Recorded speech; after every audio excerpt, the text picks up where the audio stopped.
What have you to do with me, Jesus, Son of the Most High God? Mark 5:7. இயேசுவே, உன்னத கடவுளின் மகனே, உமக்கு இங்கு என்ன வேலை? இது கிறிஸ்து வழங்கும் வாழ்வு தரும் நற்செய்தி. கிறிஸ்துவே, உமக்கு புகழ். இயேசுவில் அன்பார்ந்த சகோதர சகோதரி, அன்பார்ந்த பிள்ளைகளே, அன்பார்ந்த தொலைக்காட்சி விசுவாசிகளே, the Greek word for the devil, diabolos, comes from a dia, apart, and balein, to throw, fragmentation, disintegration, division, alienation. These are the devil's work. Jesus is the healer. Devil என்ற கிரேக்க வார்த்தை டயா, வெகு தூரம், பலேன், எரிதல், பிரித்தாழ்வது, பல பிரிவுகளாக்குவது, அந்நியமாக்குவது போன்றவையே அலகையின் வேலையாகும். அனைத்துக்கும் இயேசுவே குணமாக்குகிறவர். இது எல்லா இடத்திலும் உண்டு. குடும்பத்தில், சமூகத்தில், நாம் வேலை செய்கின்ற இடத்தில் குட்டையை குழப்புவர்கள், அந்த குட்டையை குழப்பி அதில் மீன் பிடிக்கிறவர்கள், இப்படி பல வகையான குறுக்கு சால் ஓட்டுதல்னு சொல்லுவாங்க. இவைகள் எல்லாம் இந்த சாத்தானினுடைய வேலைகள். நல்ல மனம் படைத்தவர்கள், தூயாவின் வழி நடத்தப்படுபவர்கள் இப்படி பிரித்தாள மாட்டார்கள், சூழ்ச்சி செய்ய மாட்டார்கள், வஞ்சகம் பேச மாட்டார்கள். இவ்வாறு வஞ்சகம், மாச்சரியம் என்ற ஒரு தமிழ் வார்த்தை இருக்கிறது. மனசுல முழுவதும் அது எதிர்மறையான எண்ணங்களும் செயல்பாடுகளும், negative attitudes, critically perverse actions சொல்வார்கள். கிரிட்டிக்கல் இருக்க வேண்டியதான். மீள்பார்வை, ஒருத்தரை பார்த்து, ஒரு நிகழ்ச்சியை பார்த்து இது இப்படி இருத்தல் நன்றாக இருக்கும் என்கின்ற வகையில் சொல்வது நல்லது. ஆனால் வேண்டுமென்றே எது செய்தாலும் குற்றம் என்கின்ற வகையில் நம்முடைய பழமொழிகள் அருமையானவைகள். மாமியார் உடைத்தால் மண்குடம், மருமகள் உடைத்தால் பொன்குடம். உடைப்பது என்பதும் மண்குடம் தான். ஆனால் அதில் இருக்கக்கூடிய பேதங்கள் எப்படி மாறுகின்றதோ அப்படி சாத்தானுடைய வேலைகள் மாறுகின்றன.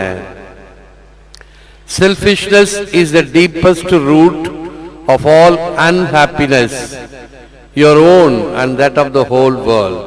Bishop Dom Heder. சுயநலமே அனைத்து மகிழ்வின்மைக்கும் ஆணிவேராகும். சுயநலம், இந்த சுயநலம் எல்லாவற்றுக்கும் ஒரு அழிவை தரக்கூடியதாகத்தான் அமையுமே தவிர நன்மையை தராது. தான், தனது என்ற குறுவட்டங்கள் இவைகள்தான் ஊழலை வகுக்கின்றன, பிறர் நலனை கெடுக்கின்றன. பிறர் நல்வாழ்வுக்கு எவைகள் எல்லாம் சாத்தியமோ அவைகள் சாத்தியம் இல்லாமல் போகின்றன. எங்கு பார்த்தாலும், எதில் பார்த்தாலும் ஊழலும் பல வகையான அவலங்களும் நிறைந்திருப்பதற்கு காரணம் இந்த சுயநலம். ஆகவேதான் செல்ஃப் மார்டிஃபிகேஷன் என்று இந்த மறைக்கல்வி வகுப்பிலே கற்றுக் கொடுக்கப்படும். அவைகள் எல்லாம் மலையேறிவிட்டன. செல்ஃப் மார்டிஃபிகேஷன், தன்னையே ஒருத்தல்.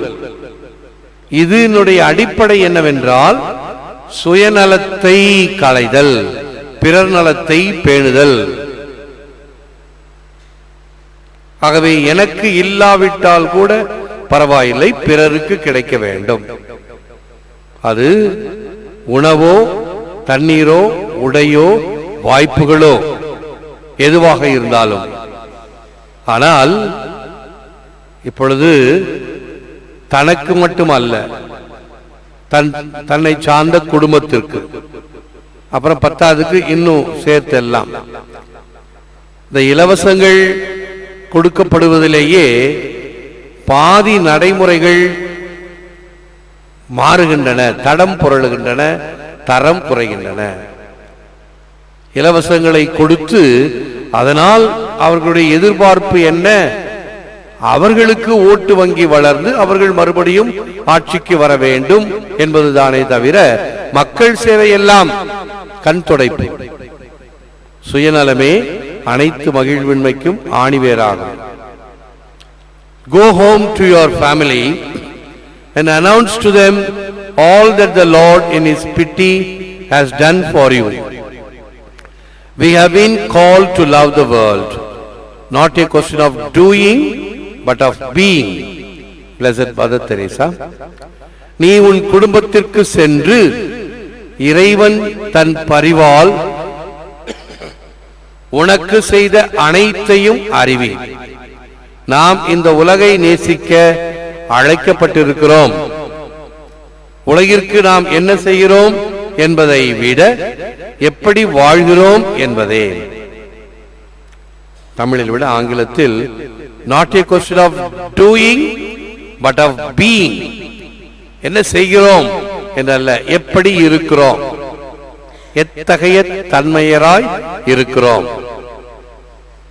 பிறருடைய சுகதுக்கங்களிலே எப்படி பங்கேற்கிறேன், பொது காரியங்களிலே எப்படி மனமு வந்து பங்கேற்கிறேன், பிறருக்காக என்றால் மனம் கோணாமல் உதவி செய்கிறேனா, இறை பணியாகட்டும் பிறர் பணியாகட்டும் அதற்கு முதலிடம் முக்கியத்துவம் கொடுக்கின்றேனா, என்னுடைய அனுகூலத்தை கருதாமல் பிறர் நலத்தை பேணுகிறேனா, அதில் பொறுமை, விட்டு கொடுத்தல் இவைகளை கடைபிடிக்கிறேனா? எவ்வளவு உள்ளது பாருங்கள். The Holy Spirit breathes God's fullness into us and sends us out into all creation as His own personal message of love. பரிசுத்த ஆவி இறைவனின் முழுமையை நம்முள் சுவாசித்து தமது அனைத்து படைப்பினையும் தம் சொந்த அன்பு செய்தியாக அனுப்புகிறார்.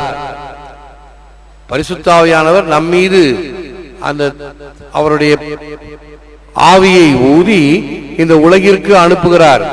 ஒரு மகிழ்வின் செய்தியாக நீ போய் அவர்களுக்கு ஒரு மீட்பின் செய்தியை கொடுக்கக்கூடிய வகையில் இருக்க வேண்டும். பல சமயங்களில் நாம் ஒரு நல்ல வார்த்தையை சாதாரணமாக சொன்னால் கூட போதும், அது பிறருடைய வாழ்க்கையில மகிழ்ச்சி ஏற்படும். அந்த ஒரு கான்செப்ட்ல தான் இந்த பூம்பூமுக்காரன் எல்லார்கிட்டையும் காசு வாங்குறதோ துணி வாங்குறதோ, அது எந்த வீடோ தெரியாது. அந்த வீட்டுக்கு முன்னாடி நின்று விடிய காலையில நல்ல காலம் வரப்போகுது, நல்ல காலம் வரப்போகுது, இந்த வீட்டுல ஏதாவது ஒண்ணு சொல்லு அந்த வீட்டுக்கு பொருந்தும். இந்த வீட்டில் இருக்கவங்களுக்கு பிள்ளைக்கு திருமணமாக போகுது அப்படின்னா சரி, வேலை கிடைக்க போகுது அல்லது நல்ல ஒரு காலம் பிறக்க போகுது அப்படின்னு சொன்னா, ஐயோ காலங்கத்தால என்ன அருமையான வாக்கு நான் கேட்டேன், அவன் மவராசன் நல்லா இருக்கணும், அவன் வாயில சக்கரை போடணும்னு சொல்லி சொல்றேன். ஏன் அவனை சொந்தக்காரனா? இல்ல, ஏதாவது நல்ல செய்தி சொன்னால் மக்களுக்கு எப்பொழுதும் பிரியமாகும், அது மனதிற்கு தெம்பை கொடுக்கும். அப்படி நாம் பிறருக்கு நல்லதை சொல்வோமே. 2-3 நாளைக்கு முன்னாடி ஒரு அவஸ்தை, ஒரு பாட்டி வீட்டுக்கு கூப்பிட்டாங்க. அந்த மகன் பயப்படுறார், அம்மா செத்து போயிடுவாங்களோ, அவசை கொடுத்தா டக்குன்னு மண்டையை போட்டுருவாங்களோ. அது வரல, நான் உடனே வருகிறேன். போனேன், ஃபாதர் வந்திருக்கிறேம்மா, நன்மை எடுத்துட்டு வந்திருக்கிறேன், உங்களுக்கு ஜெபிக்க போறேன், பயப்படாத, உனக்கு வயசாச்சு, உனக்கு கடவுள் கொடுத்த காலத்துக்கு நன்றி, உன் பிள்ளைகளுக்கு பேர பிள்ளைகளுக்கெல்லாம் ஜெபி, நீ நல்லா தான் இருக்கிற. அப்படி ஒன்றும் இழுத்து பறிக்கல. கடைசி ஸ்டேஜில் இன்னும் உயிரோட தான் இருக்காங்க. 4 நாள் ஆச்சு அவஸ்தை கொடுத்து. இழுத்து பறிச்சுக்கிட்டு இல்லை, நீ நல்லா தான் இருக்க, நல்லா தான் இருப்ப என்பதுதான் அவர்களுக்கு ஒரு உறுதிப்பாடு. அதே சமயத்தில் யதார்த்தத்தையும் சொல்ல வேண்டும். அப்படி ஒருவேளை கடவுள் உன்னை அழைத்துக் கொண்டாரானால் சமாதானத்தோடு செல், போய் எங்களுக்கு முன்னாடி ஜெபி, உங்க பிள்ளைகளுக்காக ஜெபி என்று இந்த positive way of telling the people. சாகவே மாட்டேன்னு சொன்னா அது பொய், கண்டிப்பா சாகும். ஆகவே ஏற்றுக்கொள்ளுகின்ற மனநிலையோடு நல்லவைகளையும் சொல்லும் பொழுது அவர்களுக்கு அந்த உறுதிப்பாடு, நீ நன்மை வாங்கி இருக்கிற, ஆண்டவரோடு இருக்கிறார், தைரியமாயிரு, இவைகள் எல்லாம் அவர்களுக்கு இந்த வாழுகின்ற தன்மையில் இருக்கக்கூடிய உயிர் துடிப்பான ஒரு எழுச்சியை கொடுக்கிறார். ஆகவே அவர்கள் இதுவரையிலும் ஏற்கக்கூடிய நிலையில் இருக்கிறார்கள். அதுதான் நோயில் பூசுதல். ஆகவே அவஸ்தை பூசல் கொடுத்தோன்னே அது ஒரு டிக்கெட் அல்ல, உடனே அவங்களுக்கு மோட்சத்துக்கு அனுப்புறதுக்கோ அல்லது செத்து போறதுக்கோ. மறுபடியும் அவர்கள் உடல் நலம் பெற வேண்டும் இறை சித்தமானால். அப்படி இறை சித்தமானால் அவர் இந்த வாழ்வை முடித்துக் கொண்டு போகிறாரா, ஏற்றுக்கொள்ள வேண்டும். இதுதான் செய்தியாக அமைய வேண்டும். உழந்தால் இருப்போம், செபிப்போம். Lord Jesus, teach us to be grateful for all you have done for us and to trust in your power to heal all our weaknesses. இறைவா, நீர் செய்த அனைத்திற்கும் நன்றியுள்ளவர்களாய் இருக்கவும், உம்முடைய வல்லமையில் நம்பிக்கை கொண்டு எங்களது அனைத்து பலவீனங்களையும் குணமளிக்க மன்றாட கற்றுத்தாரும். எல்லாம் வல்லவரே, நல்லவரே, போற்றுகிறோம், புகழ்கிறோம், நன்றி கூறுகின்றோம், ஆராதிக்கின்றோம். தேவரீதாமே, இந்த நற்கரனிலே எமக்காக விற்றிருக்கின்றேன். உமக்கே நன்றி, துதி, தோத்திரம், புகழ், மகிமை உண்டாவதாக. சாத்தான்கள் கூட உம்மை அறிந்திருந்தன, ஆனால் மக்கள் உம்மை முழுமையாக ஏற்றுக்கொள்ளவும் இல்லை, அறிந்து கொள்வதற்கு வேண்டிய முயற்சியையும் மேற்கொள்ளவில்லை. இன்னும் அதிகமாக உம்மை ஊருக்குள்ளே நுழைய வேண்டாம் என்று அனுப்பியவர்களும் உண்டு. ஆனால் சாத்தான்கள், ஏன் எங்கள் விஷயத்தில் தலையிடுகிறீர் என்று வல்லமையான உம்மை பார்த்து அவைகள் கேட்டன. எங்களுக்கு உம்மை பற்றி தெரியும், நீர் வல்லவர், இறைவன் மகன், பரிசுத்தமானவர் என்று பேய்கள் அறிக்கையிடுகின்றன. ஆனால் மனிதன் தெரிந்தும் தெரியாமல் போல, அறிந்தும் அறியாமல் போல இருக்கின்றவர்களாக இருக்கின்றான். படைத்தாய், படைப்பெல்லாம் மனுவுக்காக, மனுவை படைத்தாய், உம்மை வணங்க. இந்த படைப்புகள் எல்லாம் எமக்காக கொடுக்கப்பட்டிருக்கின்றன என்பதை உணர்ந்து நன்றியுடன் அவைகளை ஏற்று அவைகளின் பயனால் உமக்கு மகிமை, உமக்கு ஆராதனை, உமக்கு முதலிடம் முக்கியத்துவம் கொடுக்கக்கூடிய வழிவகைகளையும் பண்பையும் எமக்கு கற்றுத்தாரும். இந்த உலக கண்ணோட்டங்கள் அல்லது உலகத்தின் மீது ஈர்க்கக்கூடிய ஈர்ப்புகள் மிக சுருக்கமாக பணத்தின் இதமா, பரமனின் பதமா என்று கேள்வியை எழுப்பும் பொழுது அநேக சமயத்தில் நாங்கள் இந்த பணத்தின் இதத்திற்கு அடிபணிகின்றோம், அதையே முக்கியமாக கொள்கின்றோம். இறைவனுடைய பதத்தை துச்சமென மதிக்கின்றோம், அதை ஏற்கக்கூட தயங்குகிறோம் அல்லது உதாசீனப்படுத்துகிறோம். இரண்டாவது கட்டமாக அதை வைக்கின்றோம். முதலில் எனக்கு வேண்டியது வெற்றி வாகை, எனக்கு வேண்டியது பணம், எனக்கு வேண்டியது அனுகூலம், எனக்கு வேண்டியது வசதி வாய்ப்புகள் என்று இவைகளை முன்வைத்து உம்மை பின்தள்ளுகின்ற நிலையை பார்க்கிறோம். ஆண்டவரே, இந்த இரக்கத்தின் காலத்திலே நீர் எங்களுக்கு அதிகமாக இரக்கத்தை தருகின்றீர். உமக்கே நன்றி, துதி, தோத்திரம். நேற்றோடு ஜனவரி மாதம் முடிந்து இன்று புதிய மாதத்தை துவக்குகின்றோம். இந்த பிப்ரவரி மாதத்திலே தவக்காலத்தை ஆரம்பிக்கின்றோம். நாளைய தினம் காணிக்கை மாதா திருவிழா என்று தேவதாய் உம்மை ஆலயத்தில் காணிக்கையாக ஒப்பு கொடுத்து இறைவனுக்குரியதை இறைவனுக்கு கொடுக்க வேண்டும் என்ற மோயிசனின் சட்டத்தை கடைபிடிக்க அவர்கள் தயங்கவில்லை, மயங்கவில்லை, மருளவில்லை. ஆனால் கடவுளுடைய திட்டங்களையும் சட்டங்களையும் மதிப்பதற்கோ அதை நடத்தி காண்பதற்கோ நாங்கள் தயங்குகிறோம், மயங்குகிறோம். அடுத்த கட்டத்துக்கு செல்கின்றோம். முதலில் எமக்குரியவைகளை, எமக்கு எது வாய்ப்பாக வசதியாக இருக்கிறதோ அதை மட்டும் பிடித்துக் கொள்கிறோம். அது ஒருவேளை திருத்தலங்களுக்கு திருப்பயணங்களோ அல்லது மாதம் ஒரு முறை பல இடங்களுக்கு செல்வதோ, இவ்வாறு இவைகளைத்தான் முக்கியமாக கருதி சாதாரண கடமைகள், திருப்பலியிலே பங்கேற்பது, கோவில் காரியங்களில் பங்கேற்பது, பிள்ளைகளின் மறைக்கல்வி, பிள்ளைகளுடைய ஆன்மீக வாழ்வில் முக்கியம் கொடுத்தல், இவைகளில் அசட்டைத்தனமாக இருக்கக்கூடியவைகளை நீர் தயவு செய்து எங்களை மன்னித்து இந்த இரக்கத்தின் காலத்திலே நாங்கள் எங்கள் தரம் குறையாமல் தடம் புரளாமல் உமது விசுவாச வாழ்வை வாழ்வதற்கு உதவி செய்யும்.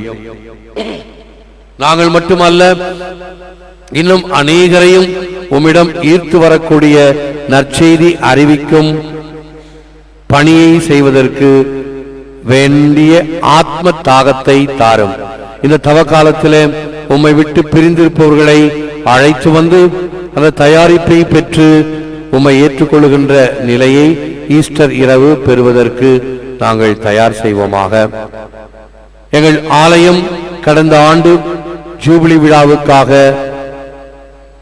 சீரும் சிறப்புமாக புதுப்பிக்கப்பட்டு இந்த ஆண்டு இன்னும் ஆன்மீக காரியத்திலே சிறந்து விளங்க நடக்கக்கூடிய காரியங்களில் நாங்கள் பங்கேற்க செய்திருக்கிறோம்.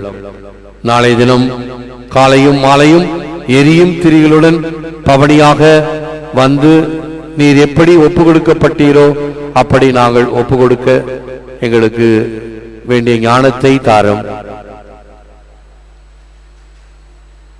பிப்ரவரி மாதம் 10ஆம் தேதி விபூதி புதன் ஆரம்பமாகிறது. அன்றையிலிருந்து இந்த தவ காலத்திலே இன்னும் நாட்டம் கொண்டவர்களாக, தேவ காரியங்களில் பக்தி கொண்டவர்களாக, அசட்டை செய்யாமல் சுறுசுறுப்பாக எங்கள் காரியத்தை செய்வதற்கு வேண்டிய மனபலத்தை தாரும். பிப்ரவரி மாதம் 11ஆம் தேதி லூர்து மாதா திருநாள் அன்று அகில உலக நோயாளிகளின் நாள் என்று செபிக்கப்படுகிறது. எங்கள் பங்கில் உள்ள வயதானவர்கள் நோயாளிகளுக்கு அன்று எண்ணெய் பூசி குணப்படுத்தும் வழிபாட்டை நிறைவேற்ற இருக்கின்றோம். அவைகளிலே வந்து பங்கேற்று இந்த நலனை பெறுவதற்கு வேண்டிய மன தாராளத்தையும் தியாகத்தையும் தந்தருளும். எல்லாம் வல்லவரே, நீர் நம்பிக்கைக்குரியவர், தாராளமுள்ளவர், இரக்க ஏராளமாக பொழிபவர். உம்மிடம் இந்த மன்றாட்டுக்களை சமர்ப்பிக்கின்றோம். ஏற்று வரமருளும் இறைவா, காக்கும் கரங்களினால். ஆமென், ஆமென்.